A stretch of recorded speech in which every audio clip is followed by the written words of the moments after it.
Why, hello. Welcome back to Fun Sparkles. Today, we are talking about Icebreaker by Hannah Grace.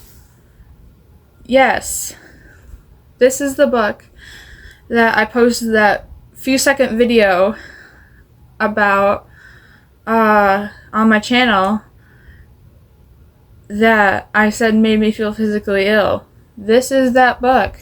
We're going to talk about it today. Strap in, strap on. So, Icebreaker by Hannah Grace is about an ice skater and a hockey player. The ice skater is named Anastasia.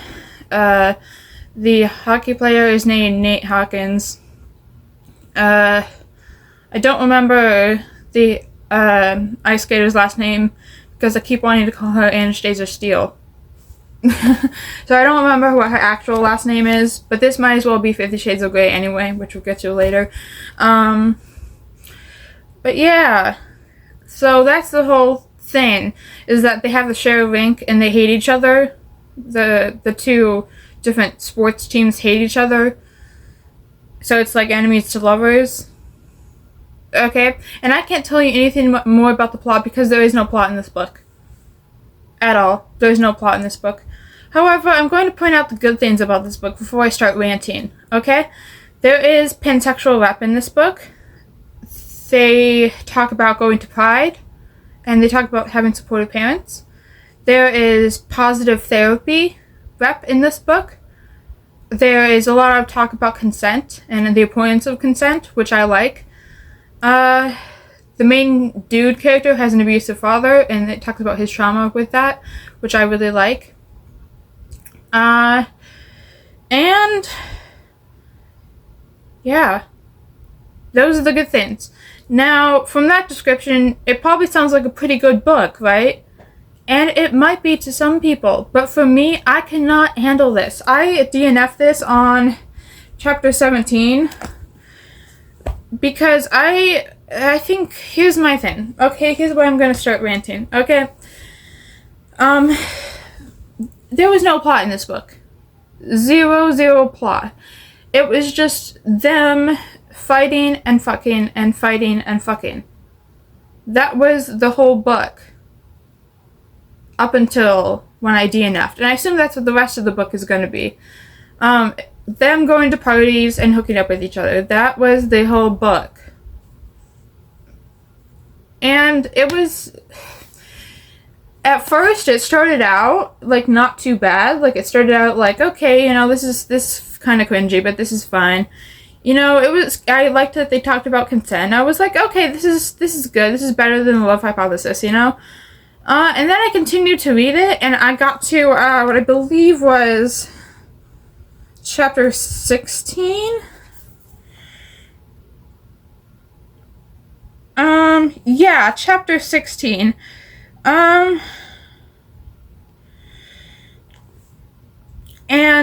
I can't read you, I apologize, I can't read you quotes from chapter 16 because that wouldn't be allowed on YouTube. That's how bad it is. Like, this is straight up, I don't know if I can say this word on YouTube, but this is straight up corn. Yeah.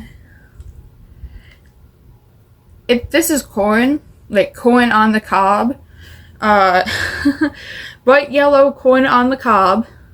And, I did not get that vibe from this cover. This cover, to me, reads, this is a YA book. Look at this cover. Cartoon drawings. Look at how cute this cover is. Does this look like it would be corn to you? No, it doesn't. Not to me, anyway.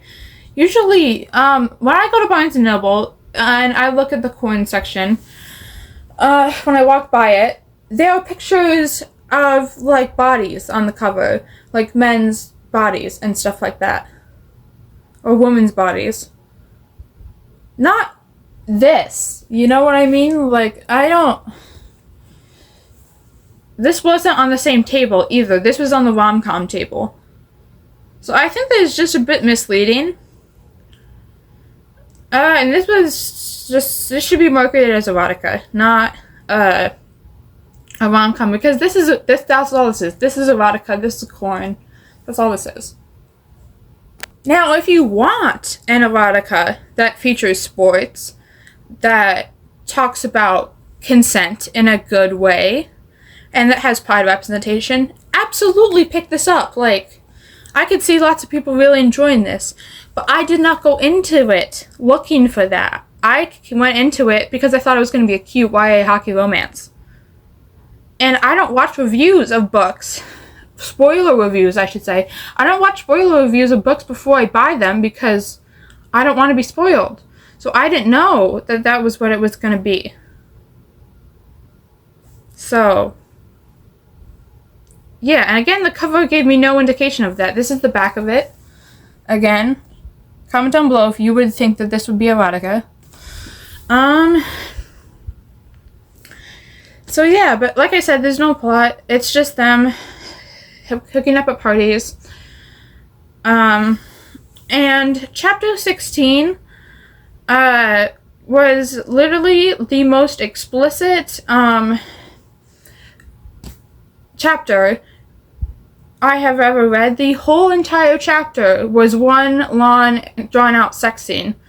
And it was so explicit that it made me feel physically ill. That's not a joke. I actually felt physically ill reading it. I could barely even... I finished the chapter, but it was difficult.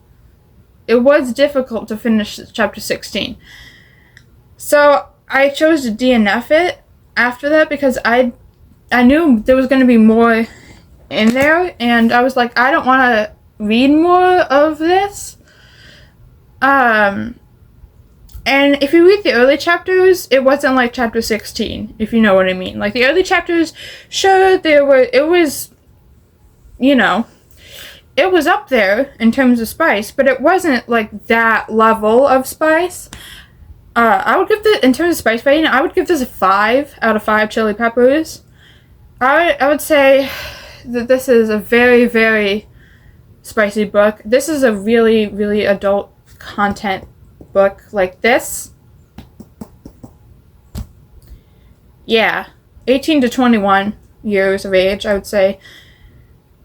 Like I said, this is straight up erotica. And that's not what I was expecting at all. Just the way it was described, it wasn't even like good erotica. Like, it wasn't written well, like, at all. Not that I'm the person who would tell you what good erotica is, but like, it was written so cringe. Like, everything that Hannah Grace would write is just so cringy. In that scene, that I was like, it made me like feel like really gross. Like, it was literally, it talked about every single thing they did, and it was just like, I wish I could read you passages, but I can't because I don't want to get demonetized.